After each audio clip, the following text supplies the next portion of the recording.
Hello everyone, welcome to random practice. Life में जब भी कोई चैलेंजिंग सिचुएशन आती है जिसमें हम काफी चिंता और तनाव महसूस करते हैं, हमारी बॉडी का एक रिएक्शन होता है उस सिचुएशन पर। उस चीज को स्ट्रेस कहते हैं। स्ट्रेस मेनली 3 प्रकार के होते हैं। पहला, अक्यूट स्ट्रेस। ये एक शॉर्ट टर्म स्ट्रेस है, जैसे कि आप किसी रोलर कोस्टर पर चढ़े, आपने एक राइड ली जिससे आपको थोड़ा स्ट्रेस महसूस हुआ उस राइड की वजह से। आप उतरे, आपकी राइड खत्म हुई और आपका स्ट्रेस भी खत्म हो गया। ये day to day, time to time सभी महसूस करते हैं। दूसरा, एपिसोडिक अक्यूट स्ट्रेस। ये वो स्ट्रेस है जो आपको रेगुलर बेसिस पे आता रहता है। जैसे कि आप रोज ऑफिस जाते हैं, अब कुछ ना कुछ स्ट्रेस काम का चलता रहता है, या तो कभी वर्क ओवरलोड होता है या फिर कभी कुछ प्रोजेक्ट अटक गया, एक्सेट्रा एक्सेट्रा। तो ये रेगुलर अक्यूट स्ट्रेस है जो रेगुलर बेसिस पे हम लोग महसूस करते हैं। तीसरा, जो सबसे डेंजरस है, वो है क्रॉनिक स्ट्रेस। क्रॉनिक स्ट्रेस बहुत ही लंबे समय के लिए चलता है, कुछ महीनों तक या कई बार सालों तक। जैसे कि आपकी शादी ठीक नहीं चल रही है, आपके रेगुलर झगड़े होते हैं आपके पार्टनर के साथ, या फिर आप बहुत ही ज्यादा फाइनेंशियल इश्यूज फेस कर रहे हैं। अब ये स्ट्रेस बहुत लंबे समय तक चलते हैं और ये सबसे डेंजरस प्रकार के स्ट्रेस है। इस वीडियो में मेनली हम लोग क्रॉनिक स्ट्रेस के कॉजेस स्टडी करेंगे। पहला, हेल्थ। अगर आपको या आपके किसी फैमिली मेंबर को कोई सीरियस इलनेस या बीमारी हो चुकी है, तो जो लोग आपकी देखभाल कर रहे हैं वो लोग एक क्रॉनिक स्ट्रेस से ही गुजर रहे हैं। ये एक बहुत ही खराब सिचुएशन हो जाती है जब एक इंसान को पता होता है कि मैं चाहकर भी कुछ नहीं कर सकता। Number 2, relationships.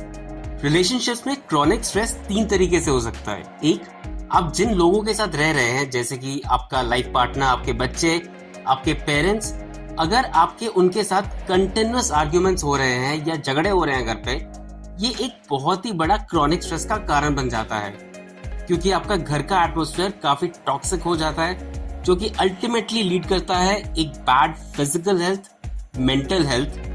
इससे आपको डिप्रेशन और एंजाइटी जैसी बीमारियां भी हो सकती है। दूसरा, अगर आप किसी रिलेशनशिप में हैं जो कि अभी तक शादी नहीं हुई है, इस केस में भी आपको स्ट्रेस महसूस हो सकता है अगर आपका रिलेशनशिप आपको फेल होता हुआ दिखे, या तो बहुत झगड़े होते हैं आपके बीच में जिसकी वजह से शादी नहीं हो रही है, या फिर आपके पेरेंट्स नहीं मान रहे हैं, या कोई भी ऐसा कोई कारण। और तीसरा है सोशल मीडिया। सोशल मीडिया में कंटिन्यूअसली हम अपने दोस्तों को या रिश्तेदारों के साथ अपना कंपैरिजन करते रहते हैं उनकी लाइफ देखने के बाद, और ऐसा लगता है कि हमारी लाइफ उनके जितनी अच्छी नहीं है। ये भी एक बहुत बड़ा कारण है स्ट्रेस का। तीसरा, फाइनेंशियल प्रॉब्लम्स। अगर आप फाइनेंशियल प्रॉब्लम्स फेस कर रहे हैं अपनी लाइफ में, तो ये भी क्रॉनिक स्ट्रेस का एक बहुत बड़ा कारण है। आपके आर्ग्यूमेंट्स होते हैं अपने घर वालों के साथ रिगार्डिंग फाइनेंसेस। आप कंटिन्यूअस गिल्ट पे रहते हैं कि आप उतना नहीं कमा रहे जितना आपको कमाना चाहिए। ये लीड करता है बहुत सारे हेल्थ इश्यूज को भी। तो फाइनेंशियल प्रॉब्लम्स भी एक मेजर कारण है क्रॉनिक स्ट्रेस के लिए। Number 4, work. हम अपनी पिछली जनरेशन के कंपैरेटिवली बहुत ज्यादा टाइम आजकल डिवोट करते हैं अपने ऑफिस में, यानी कि हमारे वर्किंग आवर्स बढ़ चुके हैं। तो आप स्ट्रेस फील कर सकते हैं, या तो बहुत एक्सेसिव काम की वजह से, जॉब प्रेशर की वजह से, जॉब डिससैटिस्फैक्शन, जॉब इनसिक्योरिटी, कोई भी कारण हो सकता है, या फिर आपके कंटिन्यूअस आर्ग्यूमेंट्स होते हैं अपने बॉस के साथ या कोलीग्स के साथ। अगर ये सिचुएशन कंटिन्यूअसली चलती रहती है तो ये भी मेजर कारण बन जाता है क्रोनिक स्ट्रेस का, जो कि अल्टीमेटली हेल्थ इश्यूज और आपके पर्सनल लाइफ में भी बहुत ज्यादा इफेक्ट आता है। कई बार ऑफिस का स्ट्रेस लेकर हम घर पर भी आ जाते हैं और ये घर पर भी शो होता है। Number 5, parenting. ये कहा जाता है कि एक बच्चे को पाल पोस के बड़ा करना दुनिया का शायद सबसे मुश्किल काम है। एक पेरेंट को बहुत चीजों से झेलना पड़ता है, जैसे कि स्कूल फीस, कॉलेज फीस, अपने बच्चे को ठीक से वैल्यूज देना, उसे ठीक से बड़ा करना।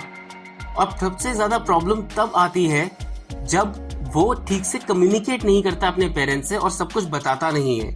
इंस्टेड वो हर चीज पे आर्ग्यू करता है अपने पेरेंट्स के साथ। इन दिस केस पेरेंट्स के लिए ये एक बहुत ही बड़ा क्रॉनिक स्ट्रेस बन जाता है।